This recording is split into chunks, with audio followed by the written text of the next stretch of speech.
Shalom, selamat pagi semuanya. Kita bersyukur, berterima kasih pada Tuhan. Pagi hari ini kita boleh bangun lagi dengan tubuh yang diberkati, dengan kekuatan kesehatan yang baru yang datang dari Tuhan. Kita bersyukur, kita boleh bersama-sama lagi datang menghampiri tahta kasih karunia Tuhan. Kita boleh bersama-sama menyembah, memuji, meninggikan nama Tuhan. Dan kita boleh sama-sama belajar firman Tuhan pagi hari ini.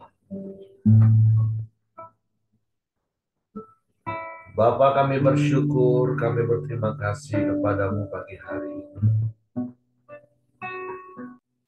Terima kasih buat sepanjang malam Engkau melindungi, menjagai, dan memberkati kami dalam tidur kami. Sepanjang malam Engkau pulihkan kekuatan, kesehatan kami. Sehingga pagi hari ini kami bangun dengan tubuh yang diberkati, dengan kekuatan kesehatan yang baru yang datang daripada-Mu. Kami bersyukur kami boleh mengawali hari yang baru ini lagi. Bersama-Mu dan di dalam-Mu. Kami serahkan roh, jiwa, tubuh kami ke dalam tangan kasih kuasa-Mu. Engkau yang memimpin, menuntun langkah kami di sepanjang hari ini. Sehingga kami tidak menyimpang ke kanan dan ke kiri, tapi kami berjalan di dalam jalan-jalan-Mu sesuai dengan firman-Mu dan perkataan-Mu, sehingga perkenanan-Mu nyata dalam hidup kami. Bapa, kami bersyukur kepada-Mu.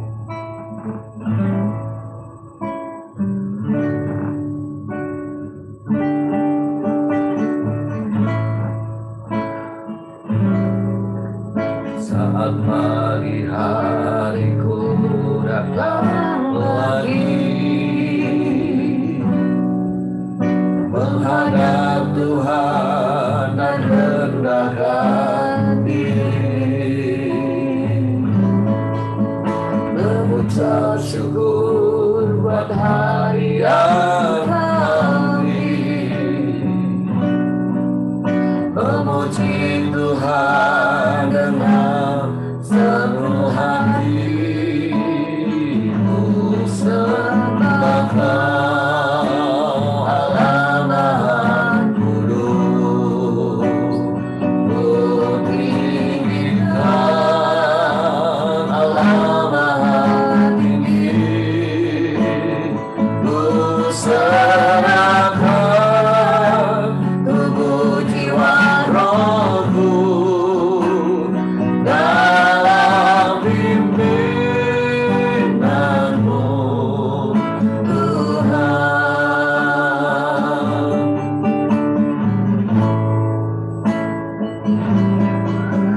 Saat pagi hariku datang lagi, menghadap Tuhan dan rendahkan diri, mengucap syukur buat hari yang kami, memuji Tuhan dengan seluruh hati, ku sembah Allah Maha Kudus, ku tinggikan Allah Maha Tinggi, ku serahkan tubuh jiwa rohku dalam pimpinanmu Tuhan. Sekali lagi katakan, saat pagi hari kami datang kepada Tuhan. Saat pagi hariku datang lagi, amin, menghadap Tuhan dan rendah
Sampai selama-lamanya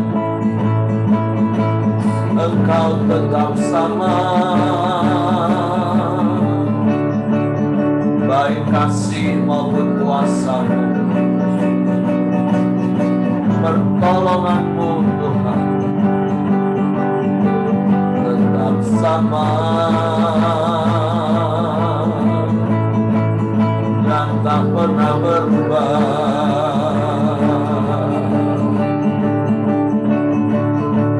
Hallelujah.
ada yang lain, tidak ada yang sama seperti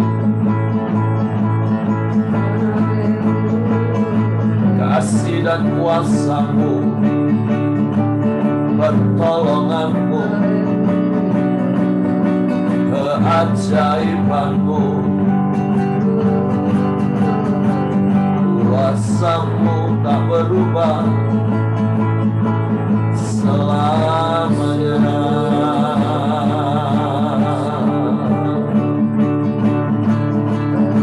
Haleluya, haleluya, haleluya. Terpujilah nama-Mu, terpujilah nama-Mu. Kami sembah,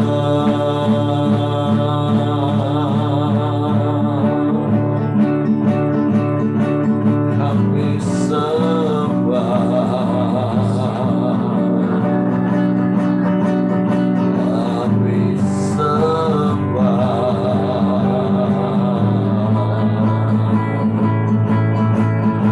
kami puji.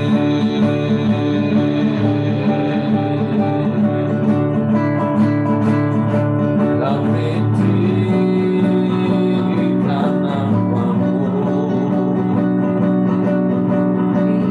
kami anugerah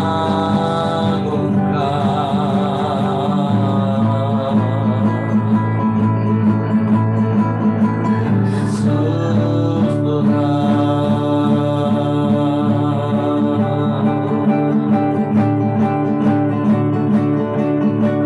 Terpujilah nama-Mu, terpujilah nama-Mu, terpujilah nama-Mu, terpujilah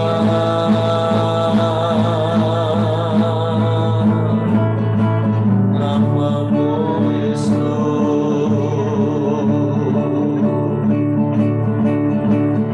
Haleluya, haleluya, haleluya, haleluya. Haleluya, haleluya, haleluya. Haleluya,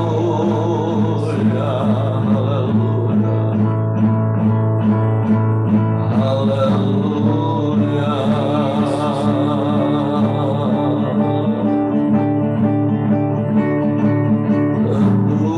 Terpujilah nama-Mu,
muliakan Engkau.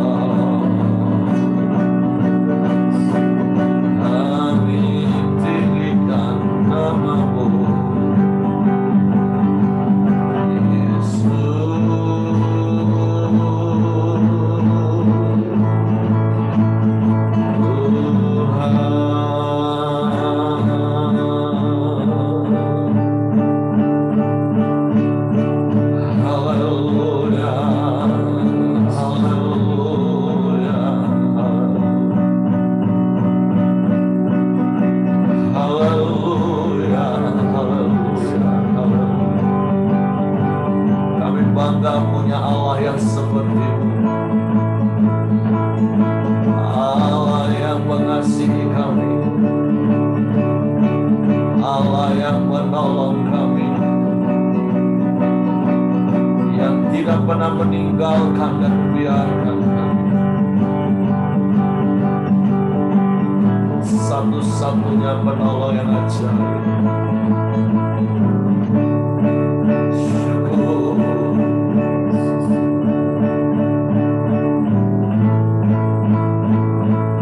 Haleluya.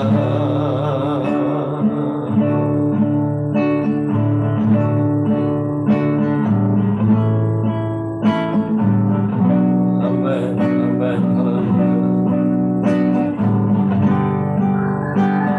Sebab Engkau Tuhan yang setia bagi kami. Pujilah nama-Mu.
Satu-satunya yang kuandalkan, satu-satunya yang ku percaya.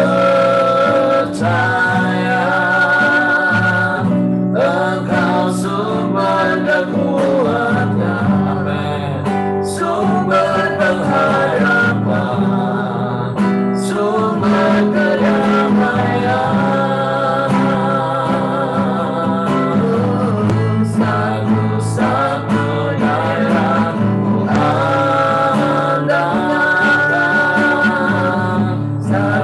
satu-satunya yang ku percaya. Engkau Tuhan memberkati, Tuhan penyembuhku, Tuhan pemulihku.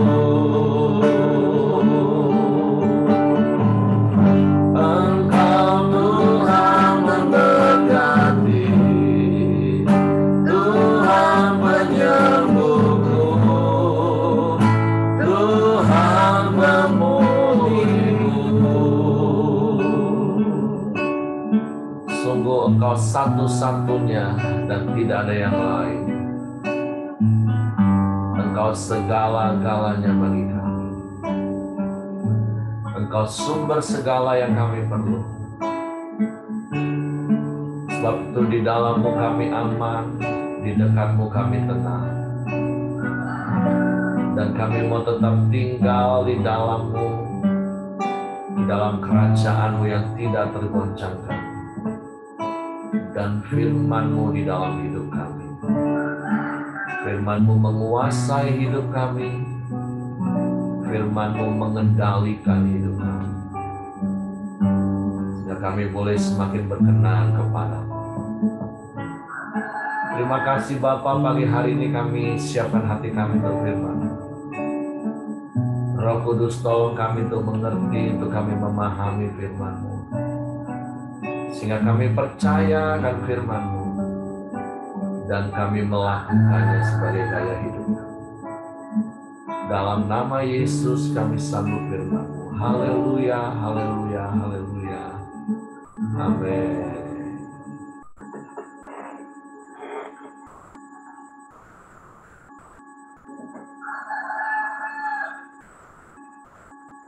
Oke, shalom, selamat pagi semuanya, Bapak Ibu yang terkasih. Bersyukur, berterima kasih pada Tuhan. Hari ini kita boleh bersama-sama terus belajar firman Tuhan. Karena sungguh firman Tuhan itulah yang menjadi terang bagi jalan-jalan kita, di pelita bagi kaki kita. Kita masuk di dalam Ibrani pasalnya yang ke-13, mulai ayat yang pertama sampai ayatnya yang ke-25. Ini cukup panjang ayatnya dan ada begitu banyak nasihat firman Tuhan, nasihat-nasihat praktis dalam hidup sehari-hari. Ya, tentunya mungkin nggak bisa semua nanti saya urai, walaupun sebenarnya ini adalah nasihat-nasihat praktis yang nggak perlu diurai lagi, tinggal dilakukan. Karena ini bukan hal yang perlu ditafsirkan seperti di pasal-pasal sebelumnya. Ini adalah nasihat-nasihat sederhana. Ibrani 13 mulai yang pertama di situ katakan peliharalah kasih persaudaraan.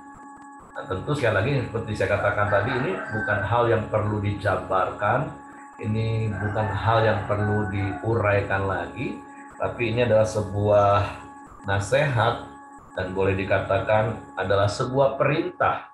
Karena di situ diberi tanda seru, peliharalah kasih persaudaraan. Jadi memang tidak mudah untuk kita hidup di dalam persaudaraan, karena setiap orang itu berbeda, baik foto karakternya berbeda, baik gendernya berbeda, latar belakang budayanya berbeda, tapi satu-satunya yang bisa membuat kita memelihara persaudaraan yaitu apabila kita tinggal di dalam kasih Tuhan. Beberapa hari yang lalu kami para pemimpin ketemu dengan guru-guru PAUD dan salah satu pertanyaan yang mereka pengen dengar, kenapa pemimpin di Pelita bisa berjalan bersama-sama sampai hari ini? Bahkan pertanyaan yang sama sering kali juga saya temukan, saya dapatkan dari beberapa teman rekan hamba Tuhan. Bahkan hari-hari ini saya sedang diminta untuk mementor satu gereja, beda sinode di Jakarta, karena mereka begitu penasaran dengan pola kepemimpinan majemuk di Pelita, dan mereka tanya, kok bisa ya? Nah, sama seperti yang saya sampaikan kepada guru-guru PAUD dan juga kepada teman-teman hamba Tuhan dari gereja tersebut. Satu, saya katakan, mati ego. Kalau kita mau memelihara kasih persaudaraan, hal yang pertama itu harusnya mati ego. Dan bicara tentang mati ego, harusnya kita bukan hanya bicara tentang kasih persaudaraan. Artinya begitu kita percaya kepada Kristus, bukankah kita sudah mati manusia lama kita, yaitu manusia berdosa. Dan Bapak Ibu masih ingat, berulang-ulang saya katakan, tabiat dasar dari dosa itu adalah egois. Makanya begitu kita percaya Yesus, harusnya tabiat dasar dosa itu egois itu sudah nggak ada lagi dalam hidup kita. Sama seperti berkali-kali juga saya katakan, saya pernah melihat judul satu buku, menikah itu adalah misi bunuh diri. Artinya ketika kita berani untuk memasuki pernikahan, ya itu tadi, kalau mau pernikahanmu bahagia, ikatan pernikahanmu kuat, ya mati ego. Hingga prinsip-prinsip yang saya ajarkan bicara tentang hubungan, salah satunya yang utama yang saya katakan, pada saat kita sama-sama melakukan kewajiban kita, maka pada saat yang sama kita akan menerima hak kita. Orang yang mati ego nggak akan fokus dengan hak dia. Orang yang mati ego pasti akan fokus kepada apa yang harus dia lakukan untuk orang lain. Dimulai untuk pasangannya, untuk komunitasnya. Tapi kalau semua masih berpusat pada apa yang aku dapat kepada ego kita, wah itu satu hal yang sulit. Tapi saya percaya Bapak Ibu adalah orang-orang yang sudah mati ego, yang ada di dalam hidup kita yang bangkit adalah Kristus, dengan pikiran dan perasaan yang ada dalam hidup kita. Sehingga kita bisa memelihara kasih persaudaraan. Yang kedua dikatakan, jangan kamu lupa memberi tumpangan kepada orang lain, sebab dengan berbuat demikian, beberapa orang dengan tidak diketahuinya telah menjamu malaikat-malaikat.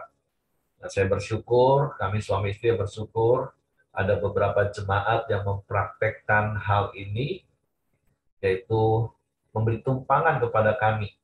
Makanya seperti berkali-kali saya katakan, kami di Jambi, ini memasuki tahun yang ke-24, tapi di pertengahan periode kami ada di Jambi, itu kami sampai 11 kali harus pindah sana pindah sini, dan kami sering ngomong kami kontraktor, tapi sebagian besar itu kami diberi tumpangan. Dan kami juga bersyukur kami bisa mempraktekkan memberi tumpangan kepada orang untuk menempati rumah di mana kami tinggal sebelum kami tinggal di tempat ini. Dan saya berdoa berharap Bapak Ibu juga bisa mempraktekkan kebenaran firman Tuhan ini. Ini bukan hanya sekedar seperti apa yang kami alami dan kami lakukan, memberikan tumpangan sampai bertahun-tahun, tapi minimal rumah kita ini adalah rumah yang terbuka. Ketika orang bisa mampir untuk minum, mampir untuk makan, nah, rumah kita menjadi rumah yang terbuka. Karena firman Tuhan katakan, sebab dengan berbuat demikian, beberapa orang dengan tidak diketahuinya telah menjamu malaikat-malaikat. Nah, artinya kalau kita hubungkan, ini bukan bicara secara hurufiah saja, oh malaikat beneran yang dari surga turun, seperti kita melihat di perjanjian-perjanjian lama. Tapi kalau kita melihat apa yang Yesus pernah ajarkan di Injil Matius pasal 25, Yesus katakan, hal sekecil apapun yang engkau lakukan bagi kawanan yang paling hina ini, itu semua engkau lakukan untukku. Jadi sebenarnya apapun yang kita lakukan untuk orang lain, baik itu hanya memberi minum air putih, memberi makan, memberi tumpangan, itu semua kita lakukan untuk Tuhan. Jadi bukan lagi hanya sekedar menjamu malaikat. Artinya mari jadilah orang yang murah hati, Bapak Ibu.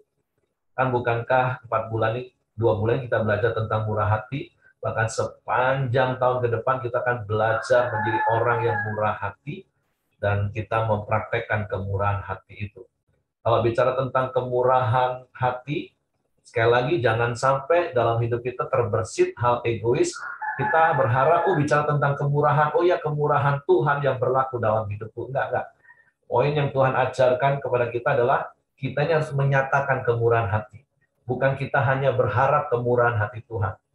Karena sebenarnya kemurahan hati Tuhan itu sudah dicurahkan dalam hidup kita, berlimpah-limpah, nggak akan pernah kekurangan. Tapi bagaimana kita praktek untuk murah hati? Nah, itu yang perlu kita lakukan. Yang ketiga katakan, ingatlah akan orang-orang hukuman, karena kamu sendiri juga adalah orang-orang hukuman, dan ingatlah akan orang-orang diperlakukan sewenang-wenang, karena kamu sendiri juga masih hidup di dalam dunia ini. Ingat, kita masih hidup di dalam dunia, terkadang kita mengalami kesewenang-wenangan dari orang lain. Bertahan, tetap sabar. Tapi ketika kita melihat orang yang mengalami kesewenang-wenangan dari orang lain, ya mari kita punya hati yang penuh belas kasihan. Artinya hati kita tidak dipenuhi dengan hal-hal dendam, yang tanpa sadar di Indonesia ini menjadi satu hal yang turun-temurun. Bukan hanya di dunia sekuler, tapi justru terkadang juga terjadi di dunia rohani. Contohnya kalau yang namanya ospek atau orientasi mahasiswa, itu kan turun-temurun menindas mahasiswa baru. Dan tahun berikutnya, mereka giliran menindas lagi mahasiswa baru, karena tahun kemarin mereka sebagai mahasiswa baru ditindas, terus tahun depannya mereka jadi mahasiswa senior, ada mahasiswa baru mereka tindas. Sama kadang di dunia rohani seperti itu. Dulunya dia ditindas oleh seniornya, kemudian dia menindas lagi juniornya. Tapi firman Tuhan nggak ngajar seperti itu sesungguhnya. Terkadang memang kita dalam hidup ini mengalami kesewenang-wenangan dari orang. Tapi jangan sampai kita juga berbuat sewenang-wenang kepada orang. Ini poin penting yang firman Tuhan mau ajar kepada kita pagi hari ini di ayat ini. Ayat yang keempat, hendaklah kamu semua penuh hormat terhadap perkawinan, dan janganlah kamu mencemarkan tempat tidur, sebab orang-orang Sunda dan pezina akan dihakimi Allah. Nah, undang-undang baru juga sudah diresmikan Bapak Ibu. Kalau ketahuan berzina bisa masuk penjara sekarang. Wah, itu banyak yang protes. Nah, tapi terlepas dari masuk penjara atau nggak masuk penjara, Bapak Ibu, ingat firman Tuhan sudah mengingatkan kita, hendaklah kamu penuh hormat terhadap perkawinan dan jangan kamu mencemarkan tempat tidur, sebab orang-orang Sunda dan berzina akan dihakimi Allah.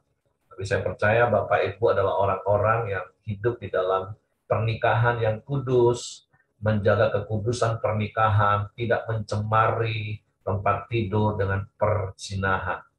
Yang bagi dunia hari-hari ini adalah hal-hal yang sangat lumrah, selingkuh sana-sini.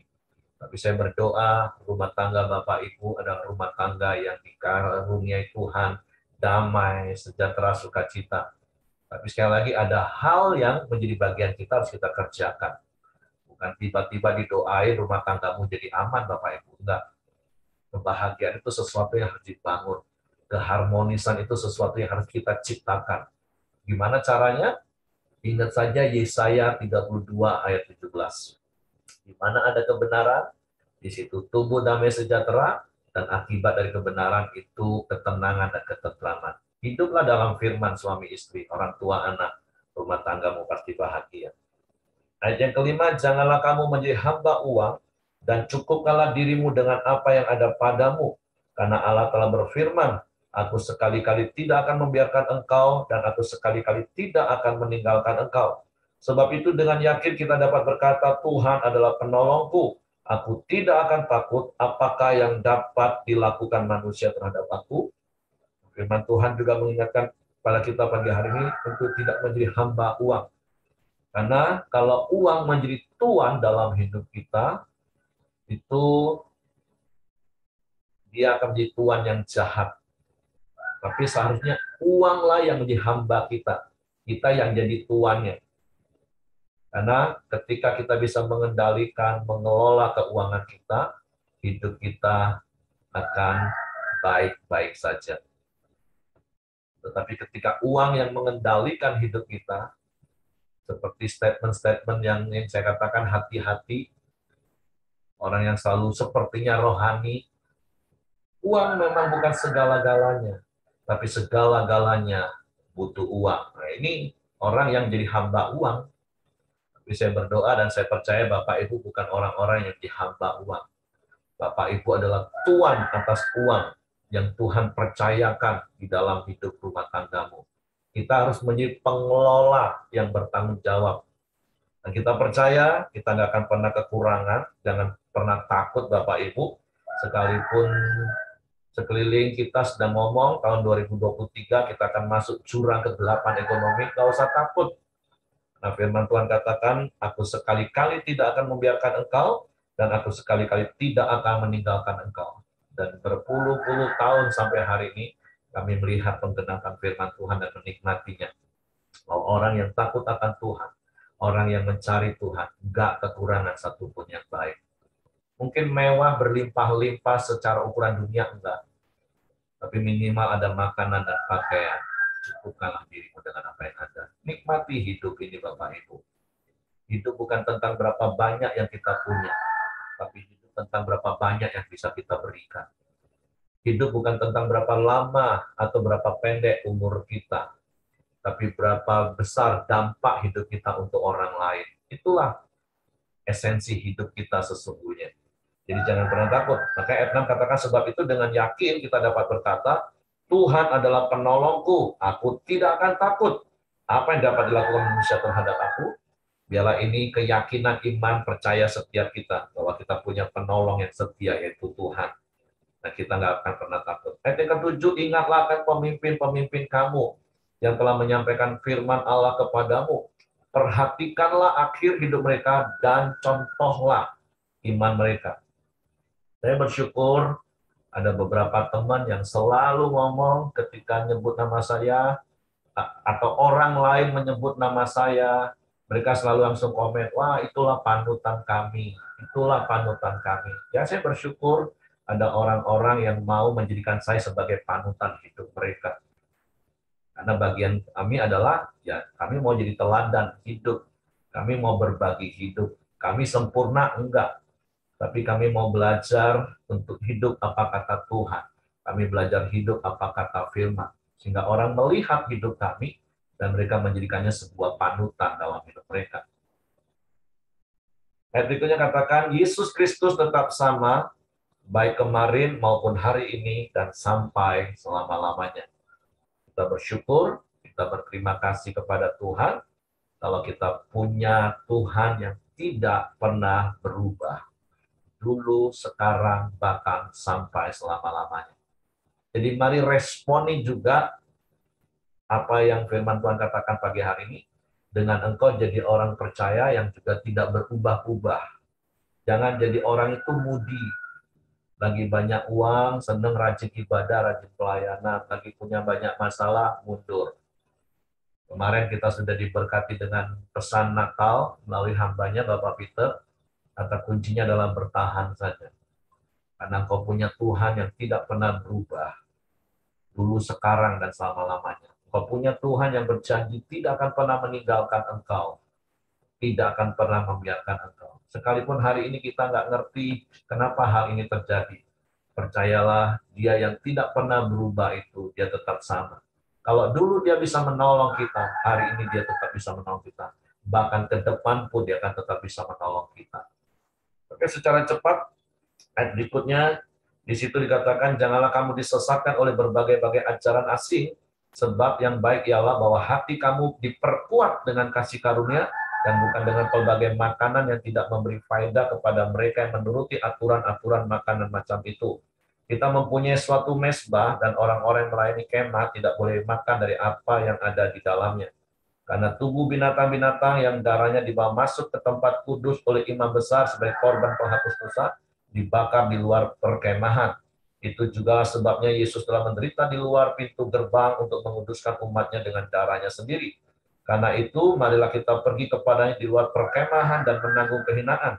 Sebab di sini kita tidak mempunyai tempat tinggal yang tetap, kita mencari kota yang akan datang.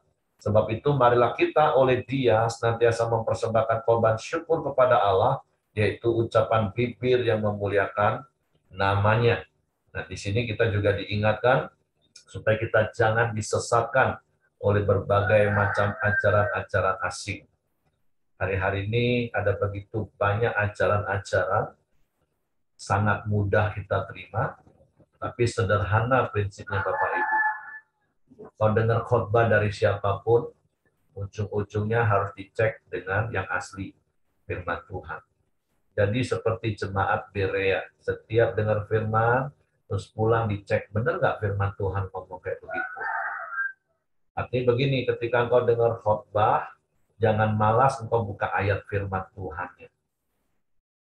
Supaya ketika apa yang disampaikan, diuraikan itu, oh iya memang firman Tuhan ngomong seperti itu. Firman Tuhan ngajarnya seperti itu. Ayat berikutnya Bapak Ibu.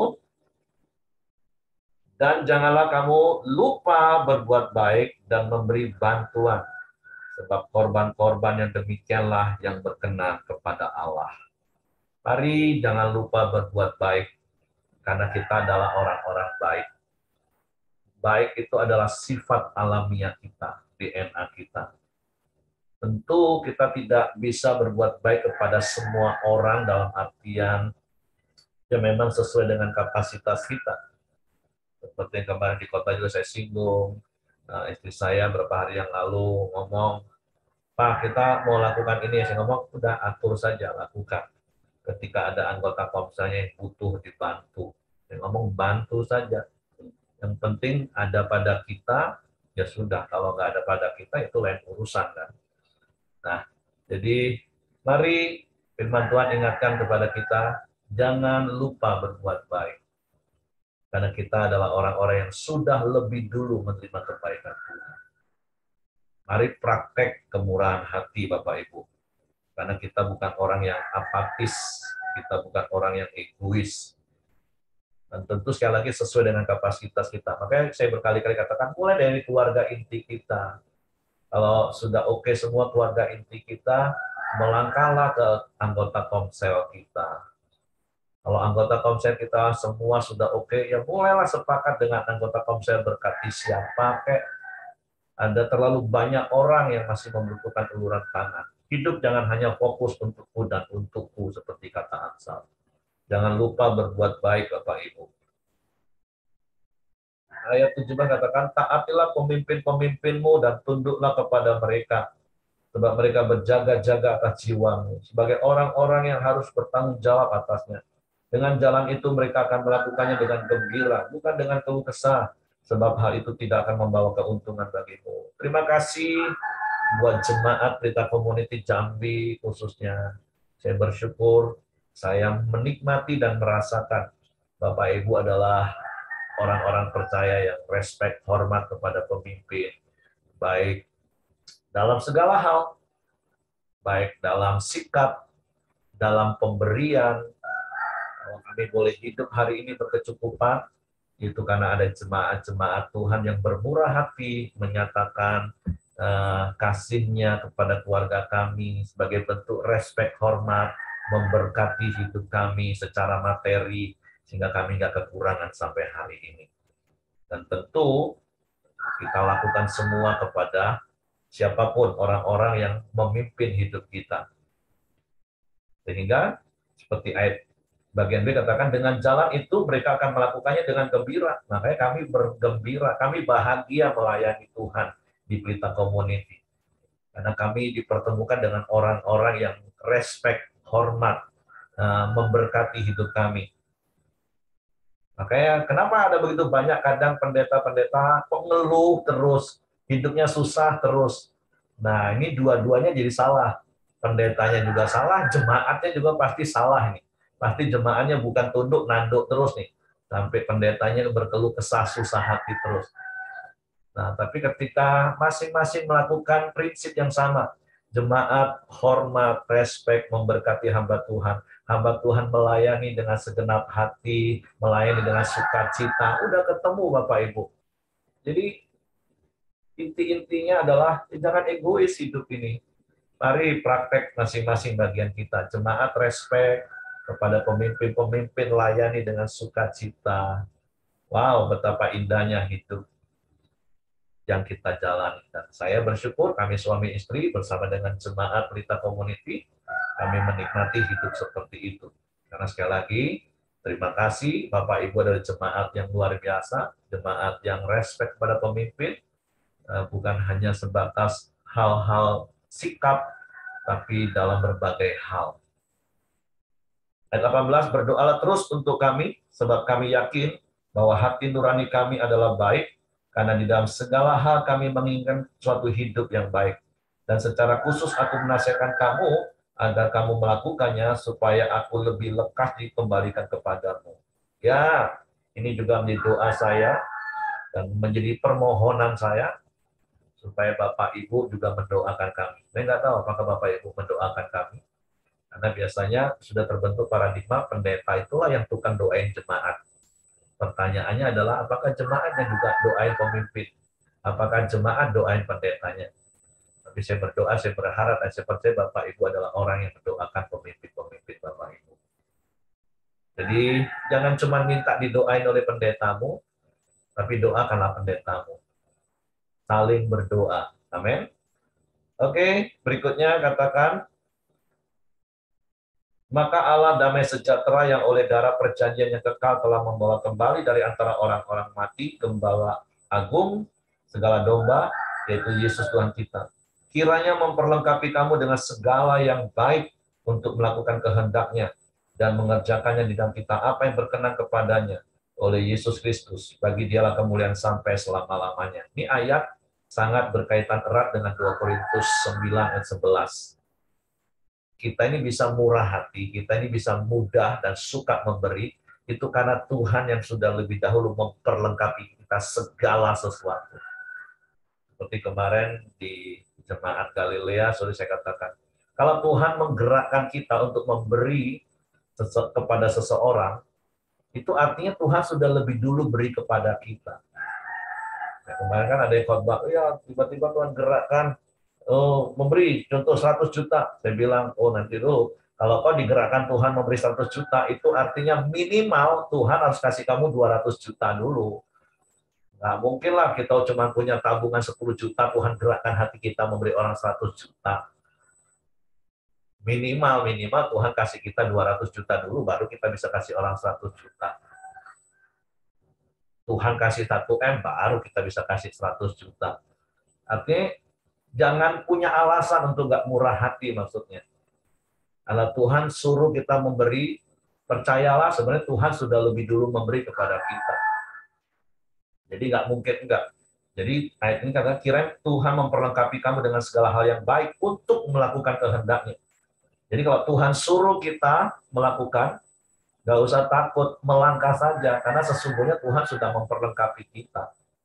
Masalahnya kita berpikir semua yang ada pada kita itu karena usaha kita atau pemberian Tuhan, itu saja masalahnya di paradigma kita. Kenapa ada begitu banyak orang pelit, susah untuk memberi? Karena dia pikir yang dia punya itu dia yang milikin, bukan milik Tuhan. Dan dia terima itu karena usaha dia. Makanya ada begitu banyak orang yang menghemat secara luar biasa, tetapi selalu kekurangan, kata Amsal. Bukan hartanya yang kurang, bukan. Tapi spiritnya merasa kurang terus. Nah, tapi saya percaya saya berhadapan dengan Bapak Ibu yang murah hati. Yang menyadari bahwa semua yang ada pada kita itu dari Tuhan, milik Tuhan, dan kita ini hanya pengelola dan penyalurnya. Ayat berikutnya katakan, dan aku menasihatkan kamu, saudara-saudara, supaya kata-kata nasihat ini kamu sambut dengan rela hati, sekalipun pendek saja suratku ini kepadamu. Saya berdoa hal yang sama, Bapak Ibu mendengarnya dengan rela hati. Jangan ngedumel, kata orang Jawa. Enak deh ngomong Pak Heri. Nah, tapi setiap nasihat firman, saya berdoa Bapak Ibu terima dengan rela hati. Ketahuilah bahwa Timotius, saudara kita telah berangkat. Segera sesudah ia datang, ia akan mengunjungi kamu bersama-sama dengan dia. Sampaikanlah salam kepada semua pemimpin kamu dan semua orang kudus. Terimalah salam dari saudara-saudara di Italia.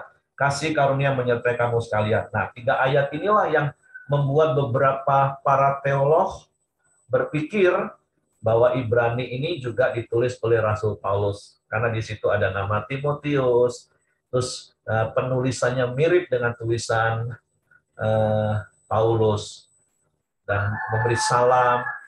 Tapi sekali lagi, nggak perlu diperdebatkan apakah yang nulis Ibrani ini Paulus atau bukan. Karena saya bisa mengerti, memahami kenapa ada Timotius. Belum tentu Paulus yang menulis, karena ada banyak orang yang berjalan bersama dengan Paulus dan Timotius.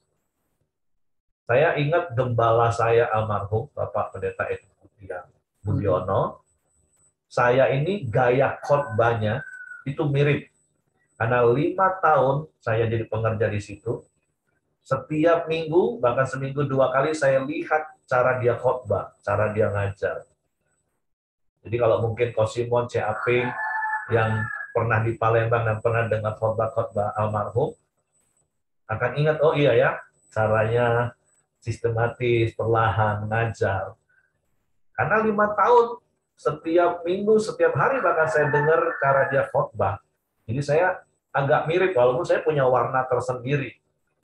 Tapi mirip. Nah, seperti itu. Saya juga punya teman di sekolah Alkitab, dia praktek di satu pendeta yang terkenal di Indonesia, di kalangan institusi kami yang lama. Gayanya juga mirip khotbahnya. Sesungguhnya. Wah, mirip banget. Nah, makanya kita nggak tahu siapa yang menulis kitab Ibrani, tapi satu hal kita percaya, Roh Kudus yang mengilhami orang tersebut. Walaupun gaya penulisannya mirip dengan Paulus, walaupun itu belum tentu Paulus. Jadi itu saja Bapak Ibu, cukup panjang, tapi Bapak Ibu boleh baca lagi ayat-ayat ini dan praktek. Tinggal praktek saja ayat-ayat ini. Sederhana firman Tuhan pagi hari ini. Oke, Tuhan memberkati, karena waktu juga saya langsung serahkan kepada Hengki saja. Tuhan memberkati. Oke, mari kita masuk dalam doa kita di pagi hari ini. Bapa yang baik, kami sangat bersyukur kepadamu ya Tuhan. Terima kasih buat pagi yang indah ini ya Tuhan. Setiap kami terus bisa hadir di hadapan-Mu ya Tuhan. Menyembah, memuji, dan meninggikan nama-Mu ya Tuhan. Terima kasih buat kebenaran firman-Mu di pagi hari ini Tuhan. Yang terus mengajar kami Tuhan, menuntun dan membawa kami supaya di kehidupan kami untuk lebih baik lagi ya Tuhan. Yang dimulai dari keluarga kami ya Tuhan. Kami tahu Tuhan, hanya firman-Mu lah yang menuntun kami Tuhan. Dan hanya di dalam Engkau pengharapan kami ya Bapa. Semua yang kami ada ya Tuhan, semua yang kami punya Tuhan, kami tahu itu adalah pemberian daripada Engkau ya Tuhan. Biarlah di pagi hari ini Tuhan, kami juga mau bermurah hati kepada orang yang di sekitar kami ya Tuhan. Dimulai dari keluarga, tetangga, bahkan kepada orang-orang lain ya Bapak. Terima kasih buat pagi hari ini Tuhan, buat Pak Heri yang telah menyampaikan kebenaran-Mu. Biarlah Tuhan terus berkati Pak Heri ya Tuhan. Tuhan berikan dia kesehatan, kekuatan, dan perlindungan daripada Engkau. Istri dan juga anak-anaknya dimanapun mereka berada, Tuhan juga berkati, Tuhan juga memberikan perlindungan dan kesehatan yang terbaik. Terima kasih buat setiap kami juga yang hadir di pagi hari ini. Tuhan juga berkati keluarga-keluarga kami, baik suami kami, baik istri kami, maupun anak-anak kami ya Tuhan. Tuhan pelihara, Tuhan berkati, Tuhan juga berikan kesehatan, kekuatan yang terbaik. Dan perlindungan Tuhan terus turun atas keluarga-keluarga kami ya Tuhan. Bahkan kami juga berdoa buat keluarga-keluarga kami yang belum percaya kepada Engkau ya Tuhan. Biarlah Tuhan bukakan hati mereka untuk menerima Engkau sebagai Tuhan satu-satunya di dalam hidup mereka. Biarlah Tuhan membukakan hati mereka untuk menerima kebenaran-kebenaran firman-Mu melalui setiap kami ya Tuhan. Terima kasih, kami bersyukur kepada-Mu ya Tuhan. Biarlah kami juga sepakat berdoa buat Joni ya Tuhan, teman dari Lydia ya Bapa, yang dimana saat ini juga Tuhan, kankernya sudah menyebar kemana-mana ya Tuhan. Biarlah rencana Tuhan yang terbaik buat Joni ya Bapa. Biarlah kami juga berdoa, iman percaya kepada Engkau juga terus Tuhan tambahkan dalam kehidupan Joni ya Tuhan. Dan juga Tuhan berkati istrinya, Tuhan juga berikan kekuatan dan perlindungan buat istri Joni ya Tuhan. Terima kasih, kami bersyukur buat pagi hari ini. Kami juga berdoa buat setiap kami yang ada di Pelita Community. Biarlah Tuhan juga berkati setiap pengembalaan yang ada di Pelita Community ya Tuhan. Biarlah Tuhan pelihara keluarga-keluarga pengembalaan kami ini ya Tuhan. Terima kasih, kami serahkan tim pengembalaan di Pelita Community. Tuhan berkati semua ya Bapak. Dan juga kami juga berdoa buat kesehatan Pak Siregar, Bu Mirianti, juga Tuhan berkati ya Bapak. Terima kasih ya Tuhan, kami sangat bersyukur kepadamu. Kami juga terus berdoa buat bangsa dan negara kami Indonesia ya Tuhan. Tuhan juga berkati bangsa kami, Tuhan terus membawa bangsa kami hari lebih baik lagi ya Tuhan, dan juga perekonomiannya yang lebih baik lagi ya Tuhan. Biarlah kesejahteraan bangsa kami dan kesejahteraan rakyat kami Tuhan terus semakin hari semakin baik ya Bapa. Tuhan juga berikan keamanan yang terbaik buat bangsa ini ya Tuhan. Dan juga Tuhan berkati pemerintahan kami ya Bapa. Terima kasih. Kami serahkan bangsa kami Indonesia ke bawah tangan kuasa-Mu. Mari kita masuk dalam doa Bapa kami. Bapa kami yang di surga, dikuduskanlah nama-Mu, datanglah kerajaan-Mu, jadilah kehendak-Mu di bumi seperti di surga. Berikanlah kami pada hari ini makanan kami yang secukupnya, dan ampuni kami akan kesalahan kami, seperti kami juga mengampuni orang yang bersalah kepada kami. Dan janganlah membawa kami ke dalam pencobaan, tapi lepaskanlah kami daripada yang jahat. Karena Engkau yang punya kerajaan dan kuasa dan kemuliaan sampai selama-lamanya. Amin. Pak Heri, silakan tutup dalam doa, Pak. Bapak, kami bersyukur buat nasihat-nasihat firman-Mu pagi hari ini. Dan biarlah kami rendah hati dan lemah lembut. Biarlah kami mau diajar dan dibentuk. Dan kami taat mempraktekkan firman-Mu. Dan biarlah perkenanan-Mu turun atas hidup kami. Bapak, terima kasih. Kami serahkan hidup kami sepanjang hari di dalam tangan kasih kuasa-Mu. Tutup bungkus kami kuasa darah Yesus. Malaikat pada tempat tinggal kami menyertai keluar masuk kami sepanjang hari ini. Dan apa yang kami kerjakan seturut dengan kehendak-Mu, Tuhan buat berhasil dan nama-Mu dipermuliakan. Kiranya kasih karunia Bapa, damai sejahtera dari Yesus Kristus, serta pimpinan persekutuan Roh Kudus menyertai kita sekalian. Mulai hari ini sampai Maranatha, ya Yesus datang kali yang kedua di dalam nama Tuhan Yesus Kristus. Haleluya. Amin. Semangat pagi, selamat beraktivitas, Tuhan memberkati.